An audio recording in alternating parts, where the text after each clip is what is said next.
Hey guys, this is Jay coming to you from 21st Century Reviews, bringing you a review for Star Trek, the official Starships collection by Eagle Moss, issue number 14, the Cardassian Galor. Basically, this starship was introduced in Star Trek The Next Generation. Approximately seasons, I want to say 4 and 5 was when we first got to see this. The episode The Wounded, as well as the episode Ensign Rowe. This is where we really got to see this ship originally. It's not...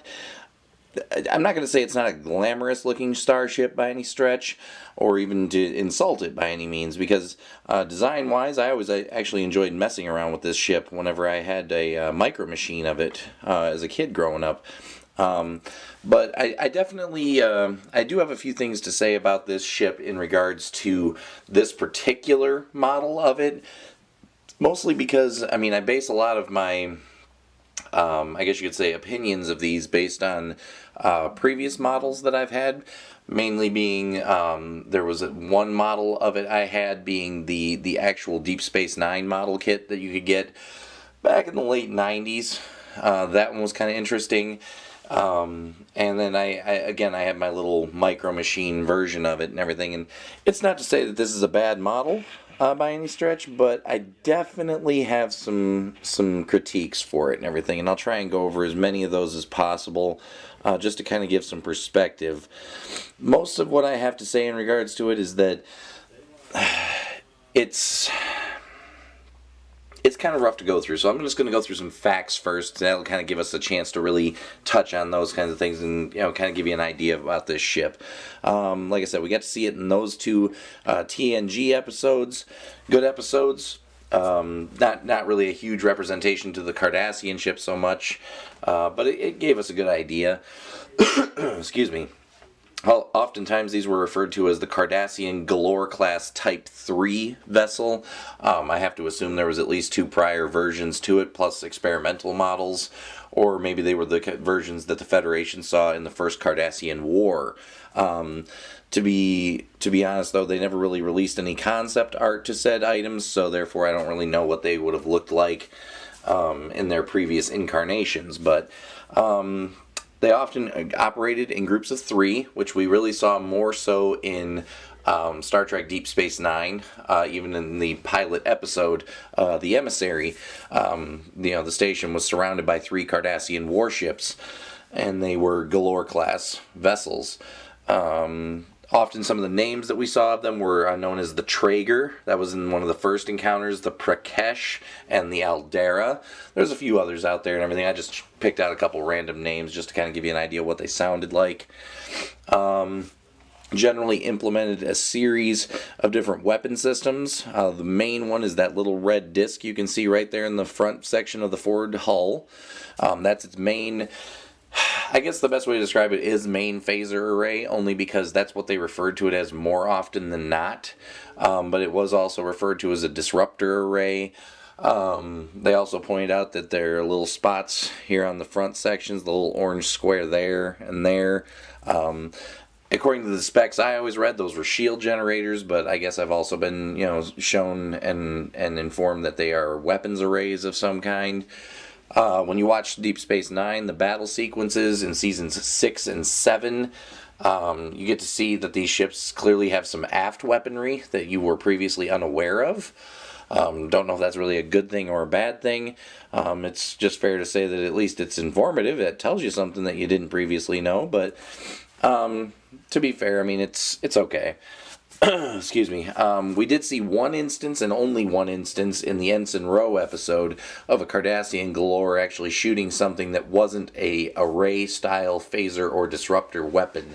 It actually took out a Bajoran transport ship with something that looked like a torpedo. We never saw that again, so I don't know if that was just a one-shot off in the episode or not, but hey, let's get to the pros and cons here, which, to be completely honest...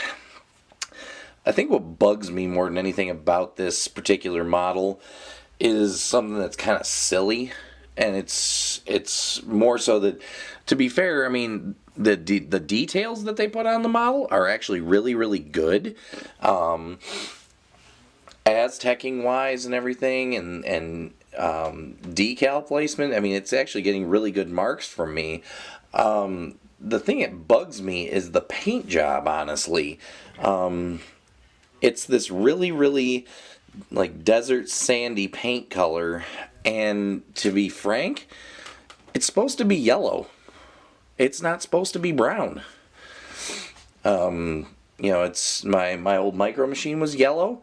When I remember painting it for my model kit, it actually identified it as a mustard yellow color. This is not mustard yellow unless you like your mustard brown. And I mean, I like brown mustard, but this isn't a brown mustard Cardassian Galor. It's a Galor class that's supposed to be like, salad mustard yellow. So whatever, it's a critique nonetheless. I will say, I'm just going to take it off the stand briefly here, just to say that the ventral section is actually just as nice as the dorsal section. My main complaint actually comes from right on this, and I'm going to put it back on the stand and pivot it back around to kind of say what my complaint is. Now, on both of my previous models that I had for this ship, I'm going to adjust the camera slightly here just so you can kind of see what I'm talking about. Kind of get a little bit better perspective here. There we go. On both of my previous models, the underside of this front section right here of the hull is flat. It was that way on my model kit. It was that way on my little micro machine. For some weird reason, it's bowl shaped. And, I'm not trying to be overtly critical, but it doesn't look right. It's supposed to be flat. And, I'm not really condemning it, because really, I mean, like I said, their attention to detail is actually really, really good overall. I mean, there's that little section right down there, everything that's supposed to be like a cargo hold, everything. They made it a point to put that, emphasis on those. All of its main Aztecing is right where it's supposed to be. So, I mean, in all fairness, I don't really think this model's bad.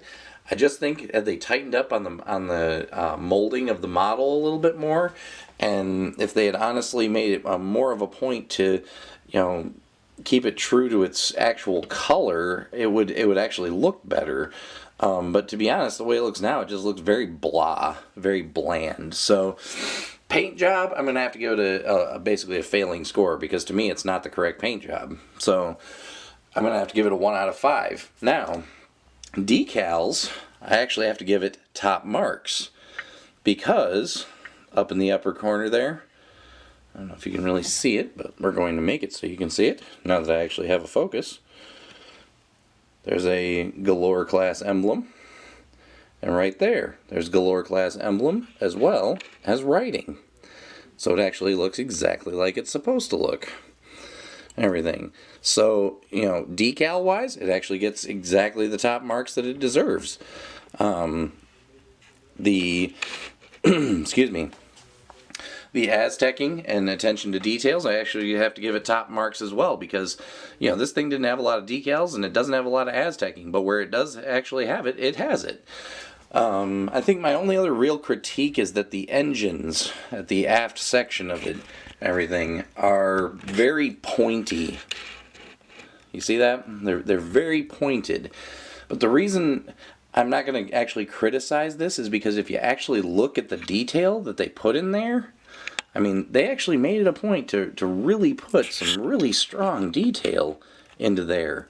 I mean, you see little catches and little hooks and everything in there. To me, that's awesome. That shows a real attention to detail. So, despite the fact that I don't really like the paint scheme, just not a big fan of it and everything in general, I'm actually going to give this model probably... what do we want to grade this model at? I mean, let's just be honest here. We're going to be generous, and we're going to defy the convention a little bit, and we're going to give it a 3 out of 5. Just because, paint scheme to me is a huge thing, and if it doesn't look right, even from a distance, then it's hard to really extrapolate off that. So, As usual, please feel free to like and subscribe. Just trying to still build a little bit more of a fan base. Please join us on Facebook. Trying to interact with the communities a little bit and everything. I always welcome comments. I always welcome questions. If you just want to talk Trek, message me. We'll talk Trek. I love talking Trek, as you can probably tell, considering these are the only videos I do.